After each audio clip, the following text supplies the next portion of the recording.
Bismillah, kali ini kita akan membaca buku Solusi Anak Bermasalah. Baca dari cover depannya dulu ya. Apakah anak Anda malas sholat, suka berdusta, pendengki, pemarah, penakut, egois, hiperaktif? Semoga tidak. Temukan terapi praktisnya dalam buku ini. Buku ini ditulis oleh Syekh Mahmud Mahdi Al-Istambuli. Penerbitnya Zam-Zam Mata Air Ilmu. Setelah kita baca cover depannya, mari kita baca cover belakangnya. Solusi anak bermasalah. Anak Anda tidak mau sholat, suka berdusta, pemalas, egois, pemarah, hiperaktif, suka ngompol, kurang nafsu makan, atau memiliki perilaku bermasalah lainnya. Kalau begitu, inilah buku yang sedang Anda tunggu.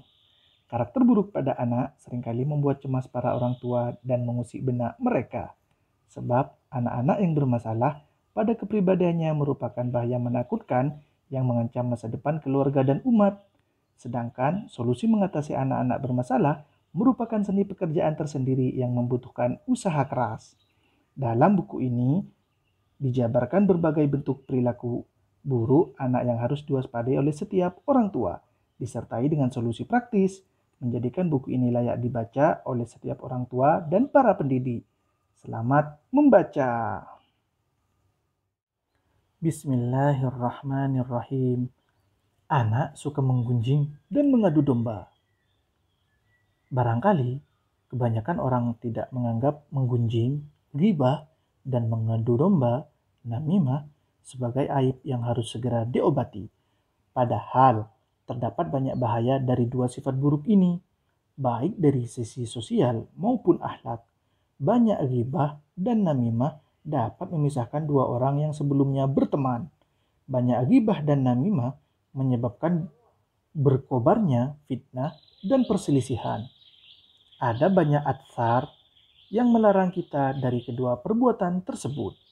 Allah Subhanahu wa taala berfirman, A'udzubillahi minasyaitonirrajim, wala yaghtab ba'dukum ba'dha ayuhibbu ahadukum ay ya'kula lahma akhihi maitan fakrihtumu wattaqullah innallaha tawwabur rahim. Dan janganlah menggunjing satu sama lain. Adakah seseorang di antara kamu yang suka memakan daging saudaranya yang sudah mati? Maka tentulah kamu merasa jijik kepadanya.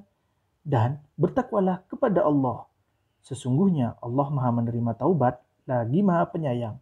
Al-Hujurat ayat 12. Dalam persoalan ini, Nabi SAW bersabda, Lamma urijabi marartu biqaumin lahum adfarun min nuhasin yakhmishuna wujuhahum wa sudurahum faqultu man haula'i ya Jibril qala haula'i alladhina ya'kuluna luhuman nasi wa yaqa'una fi a'radihim. Tatkala aku dimi'rajkan, aku melewati satu kaum yang memiliki kuku dari besi yang dengannya mereka mencakar-cakar wajah dan dada-dada mereka sendiri. Aku bertanya, siapa mereka wahai Jibril? Ia menjawab, mereka adalah orang-orang yang memakan daging manusia, menggunjing, dan menjatuhkan martabat mereka. Meski akibat ghibah dan namimah dalam kehidupan sosial telah nyata, dan meski ada banyak ancaman Al-Quran dan Al-Hadis untuk menjauhi kedua perbuatan itu, kita melihat masih banyak orang-orang yang meremehkan perkara ini dan bahayanya. Semua itu sangat disayangkan. Sebagai akibat rusaknya moral masyarakat kita yang jauh dari ajaran Islam seperti jauhnya langit dan bumi, secara umum, ruh Islam hilang sebagaimana hilangnya ruh kemuliaan dan kesusilaan. Lantaran ini semua, penulis mengetengahkan bahasan ini agar seruan saya bisa sampai kepada para bapak dan ibu sebelum anak mereka. Dan saya mengajak mereka agar menjauhi ghibah dan namimah sehingga anak-anak mereka tumbuh sebagai generasi yang islami lagi luhur, terhindar dari dua sifat yang hina, bahkan sifat jahat ini. Anehnya, perbuatan ghibah dan namimah ini dalam beberapa kasus bukan terjadi karena niat buruk dari pelakunya, tetapi itu sudah menjadi perkara yang lumrah dalam setiap perbincangan. Hampir dipastikan dalam setiap pertemuan apapun tidak akan lepas dari seseorang yang menyebutkan kejelekan tetangga-tetangganya. Dan ini pun disambut dengan baik oleh orang yang hadir di situ untuk terus menggulirkan kejelekan itu. Sesungguhnya, sahabat yang jujur adalah sahabat yang membela saudara atau rekannya pada saat dia tidak ada dan mencegah orang-orang mencela dan menggunjingnya. Nabi Shallallahu Alaihi Wasallam bersabda, "Man dzabba an lahmin akhihi fil ghaibati kana haqqan 'alallahi an yu'tiqahu minan nar." Siapa saja membela kehormatan saudaranya saat ia tidak ada di tempat, maka menjadi kewajiban Allah untuk membebaskannya dari neraka. Hadis riwayat Ahmad. Al-Arnaud berkata, sanad hadis ini lemah. Membela seorang muslim dengan benar saat ia tidak ada di tempat, maka pelakunya mendapat pahala yang besar. Seorang laki-laki dari Bani Qais datang kepada Nabi Shallallahu Alaihi Wasallam dan berkata kepada beliau, "Laknatlah suku Himyar." Namun beliau berpaling darinya. Orang itu mengulangi lagi. Nabi Shallallahu Alaihi Wasallam bersabda, "Semoga Allah merahmati Himyar." Mulut-mulut mereka mengucapkan salam dan tangan-tangan mereka memberikan makanan. Mereka pemilik keamanan dan keimanan.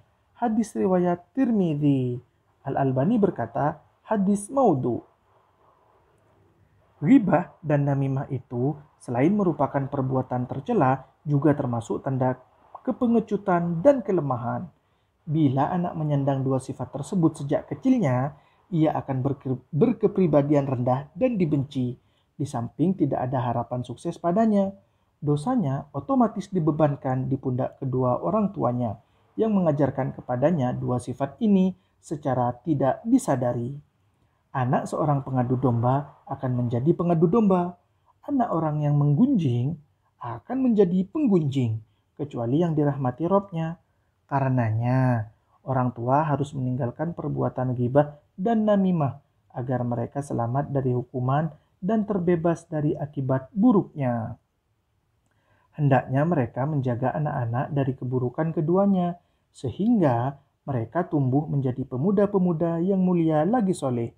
Perlu diketahui oleh semua pihak bahwa dosa ghibah dan namimah tidak diampuni Allah Ta'ala, kecuali dengan meminta maaf dari orang yang digunjingnya dan yang diadu domba.